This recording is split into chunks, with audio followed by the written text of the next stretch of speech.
Hello, this is Christopher Murray.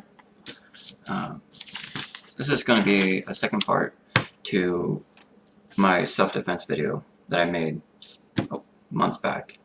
And in some way, I'm going to apologize for some of this coming out the same as the first video. The reason I'm making the second video is because I keep seeing, time and time again, these average Joe knuckleheads, bad-mouthing, disrespecting professional fighters. For me, I highly respect professional fighters, of all kinds, from Western boxing to MMA to all of it. Because to me, they understand what martial arts used to mean and how it's coming back in a way with these fighting schools. And how some martial arts schools out there, very few of them, are sticking to the traditions of fighting technique and the sequence of techniques going into the form. And the form is only for the development of the body. And there are martial arts schools like that, like the one I went to.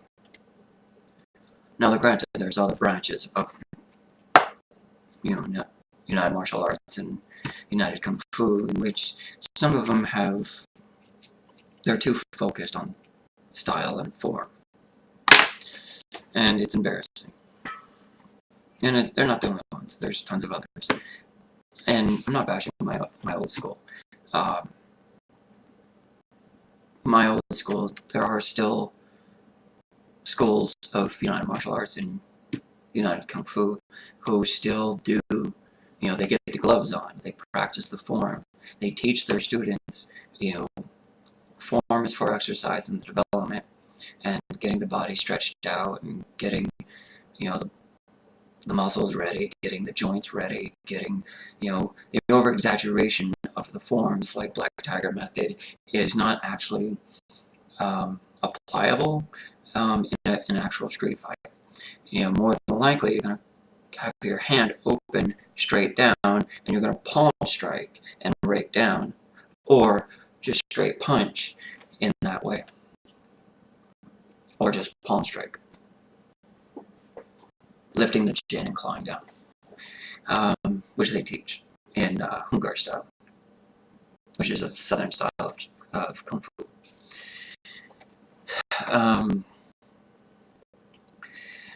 What I keep saying is these average Joe knuckleheads challenging professional athletes, and then 95% of them, if not more, get their clocks cleaned by the professional athletes.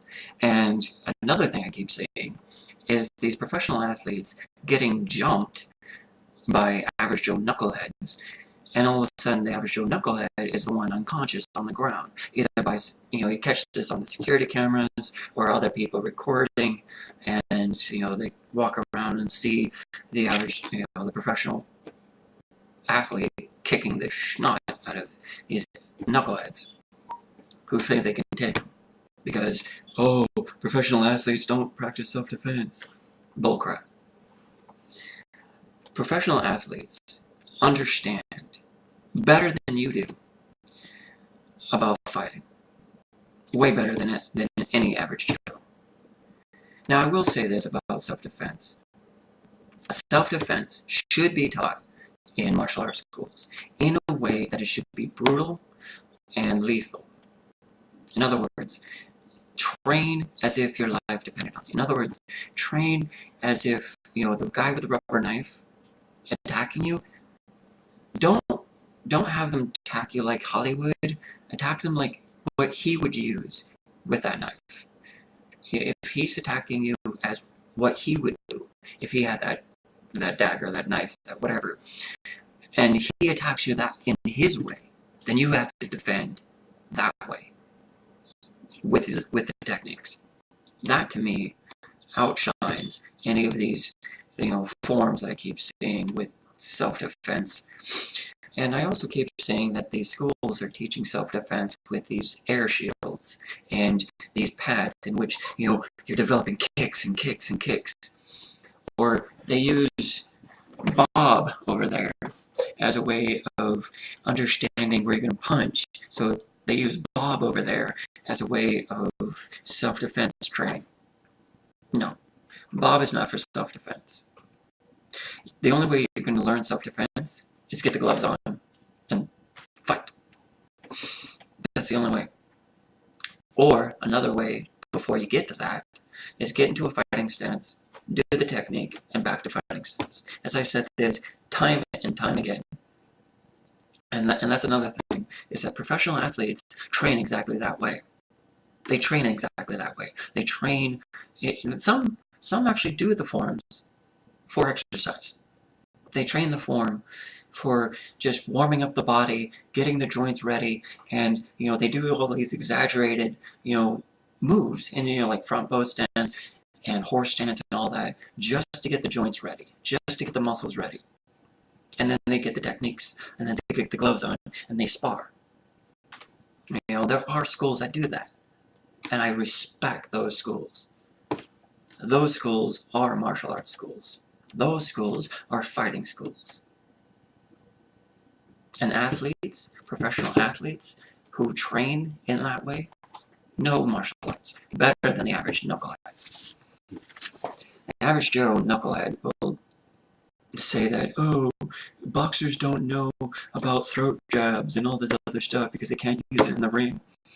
You think that a kickboxer doesn't know about a throat jab or a throat chop or an elbow, to certain parts of your body? Oh, tell us, or maybe.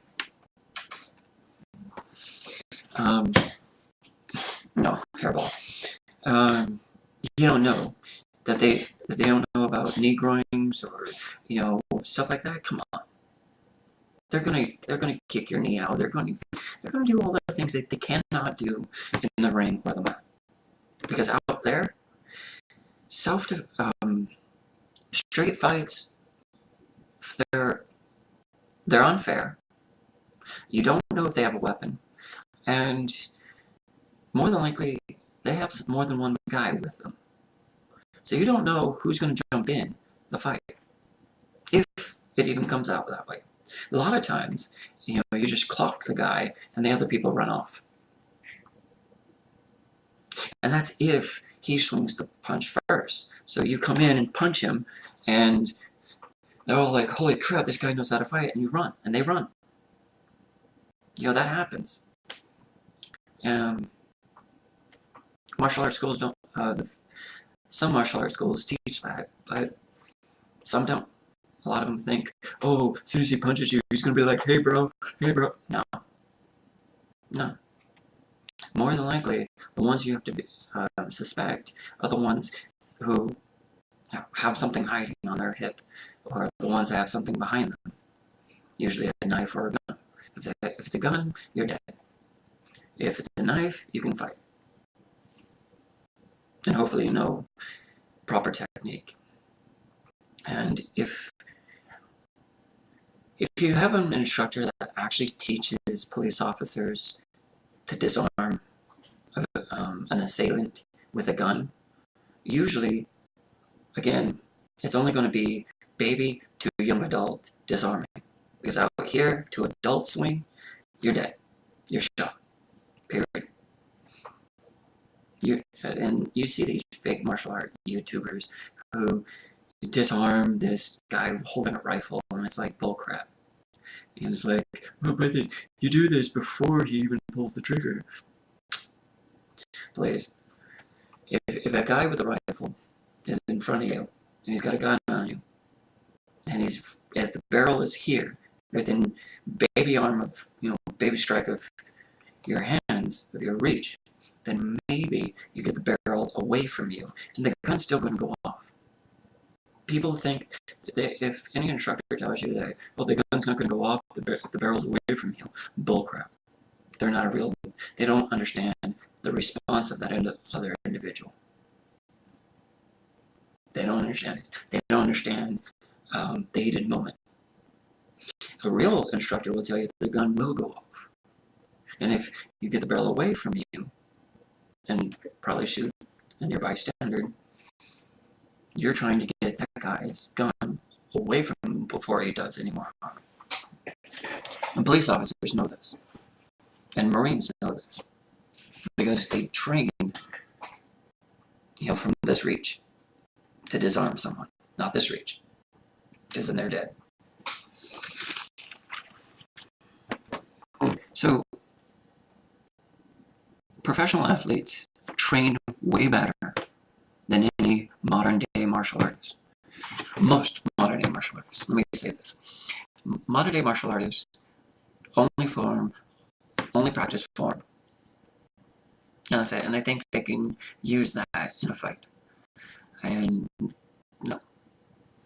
A lot of these fake martial artists, when you actually put them to the test, when you actually get them in the ring, when you actually get them to the mat, you can see it in their eyes that they're like, oh crap, what am I going to do? And they start practicing their form, and they're like, oh, that's pretty nice, boom, and they're the ones on the ground. Because they don't know what they're doing. They don't know proper technique. They don't train in technique first. You train technique first and then form. Or form for the exercise benefit for technique. Either way. And that's all I have to say about self-defense. Professional athletes who actually know how to fight. So don't think you can take on a professional athlete. A professional fighter. Because a professional fighter will clean you. Just don't do it. Unless you train like them, then you might have a chance. But if you don't train like them, you don't have a chance. At all. Unless you have a gun, and then you're just a coward. Alright, that's what I have to say about self-defense. That's what I have to say about professional athletes and how they're the ones that understand martial arts. And how there are some martial arts schools out there that actually train the right way. And the ones that don't just simply do it for health, like Kung Fu for health. Yeah, those ones are fake. That's all I have to say. This is Christopher Murray. Train hard, train like an athlete.